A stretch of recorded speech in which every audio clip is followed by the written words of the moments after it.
ఏమండోయ్, మన కోనసీమ తిరుమల అయిన వాడపల్లి చరిత్ర కోసం నేను ఆల్రెడీ వీడియో చేశాను. ఎవరైనా చూడకపోయి ఉంటే నా ఛానల్కి వెళ్ళి చూడండి, లేదు అంటే నేను డిస్క్రిప్షన్ లింక్ అయినా మీకు ఇస్తాను. నా ఛానల్ని ఫస్ట్ టైం చూస్తున్నారా? అయితే ఫస్ట్ సబ్స్క్రైబ్ అయిపోండి. ఇప్పుడు మనం పూజ డీటెయిల్స్ కోసం మాట్లాడుకుందాం. 7 వారాలు 7 ప్రదక్షిణాలు చేసి మన మనసులో ఉన్న కోరిక ధర్మంగా కోరుకుంటే ఖచ్చితంగా ఈ వాడపల్లి వెంకటేశ్వర స్వామి ఖచ్చితంగా నెరవేరుస్తారు. అందుకే ఈ స్వామిని 7 వారాల వెంకన్న బాబు అని కూడా పిలుస్తారు. అయితే 7 వారాలు కంప్లీట్ అయిపోయిన తర్వాత అష్టోత్తర పూజ చేసుకోవాలా? చేసుకోకపోతే ఏమవుతుంది అంటే ఖచ్చితంగా చేసుకోవాలండి.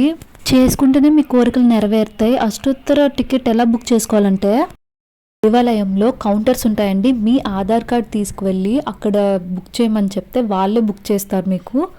మీకు ఏ డేట్స్లో కావాలో ఆ డేట్స్ చెప్తే అవైలబిలిటీ ఉందా లేదా అని చెప్పి స్లాట్స్ చెక్ చేసి చెప్తారు.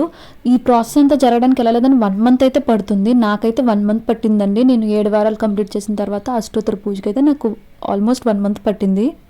దేవాలయంలోనే కాకుండా మీ దగ్గరలో ఉన్న మీ సేవా సెంటర్ లేదా ఇంటర్నెట్ సెంటర్లో అయినా బుక్ చేసుకోవచ్చు అండి. ఆఖరికి మీ ఫోన్లో అయినా బుక్ చేసుకోవచ్చు. ఫోన్లో అయితే ఆ ప్రాసెస్ చేసే విధానం నేను ఆల్రెడీ డిస్క్రిప్షన్లో లింక్ ఇచ్చానండి. అయితే ఇప్పుడు అష్టోత్తర పూజకి ఏమేమి సామాన్లు కావాలంటే 2 కొబ్బరికాయలు, 1/2 డజన్ అరటిపళ్ళు, అగరత్తులు, హారతి కర్పూరం, ఇంకా తులసిమాల, విడి పువ్వులు, అలాగే బ్రాహ్మణుడికి దానం ఇవ్వడానికి బియ్యం, ఇంకా కూరగాయలు. మీరు ఇంటి దగ్గర నుంచి వచ్చేటప్పుడు తెచ్చుకుంటానన్నా పర్వాలేదు, లేదు అంటే ఇక్కడే దేవాలయం దగ్గర కూడా షాప్స్ ఉన్నాయి, మనం అన్నీ అక్కడ కొనుక్కోవచ్చు.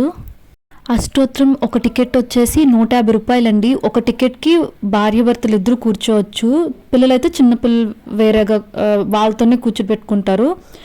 లేదు కొంచెం పెద్దవాళ్ళు అంటే వాళ్ళకి సపరేట్గా టికెట్ తీసుకోవాలండి. ఎక్కడో మీది దూర ప్రాంతాలైనా పర్లేదండి, ఇక్కడ రూమ్స్ అవైలబుల్ ఉన్నాయి. మీరు ముందు రోజు వచ్చి ఇక్కడ రెస్ట్ తీసుకొని మార్నింగ్ రెడీ అయ్యి అష్టోత్తర పూజకు వెళ్ళినా సరిపోతుంది. అష్టోత్తర పూజకు వెళ్ళే ముందు 7 ప్రదక్షిణాలు చేసి లోపలికి వెళ్ళడానికి ట్రై చేయండి. అలాగే దీపాలు పెట్టి వెళ్ళాలన్నా వెళ్ళొచ్చు. కాకపోతే మనం బయట నుంచి తెచ్చిన దీపాలు అక్కడ పెట్టేదానికి అలౌ చేయరు. అక్కడ మనం కొనుక్కోవాలి. సెట్ ఒకటి 150 అలా ఉంటుంది.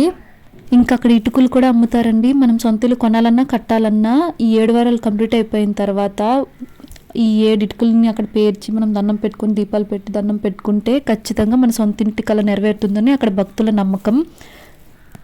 పక్కన వినాయకుడి విగ్రహాలను కూడా ప్రతిష్ఠించారండి. స్వామివారికి ఎంతో ఇష్టమైన పిండి దీపాలు కూడా వాళ్ళే ఇస్తారండి మనకి. మనం బయట నుంచి చేసి అక్కడ పెట్టడానికి అవ్వదండి. అక్కడ ఆల్రెడీ పిండి దీపాలు, నెయ్యి దీపాలు అన్నీ అమ్ముతారు. మనం తీసుకోవాల్సి ఉంటుంది దీపాలు పెట్టాలి అని అంటే.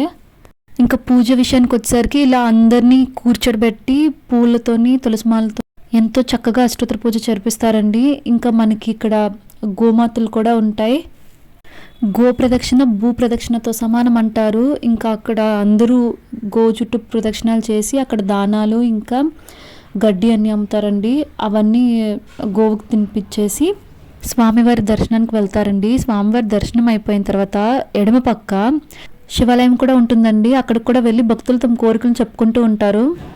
ఇంకా ఈ వీడియో పైన మీకు ఏమైనా డౌట్స్ ఉంటే నాకు కమెంట్స్ రూపంలో తెలియజేయండి, నేను మీకు చెప్తాను.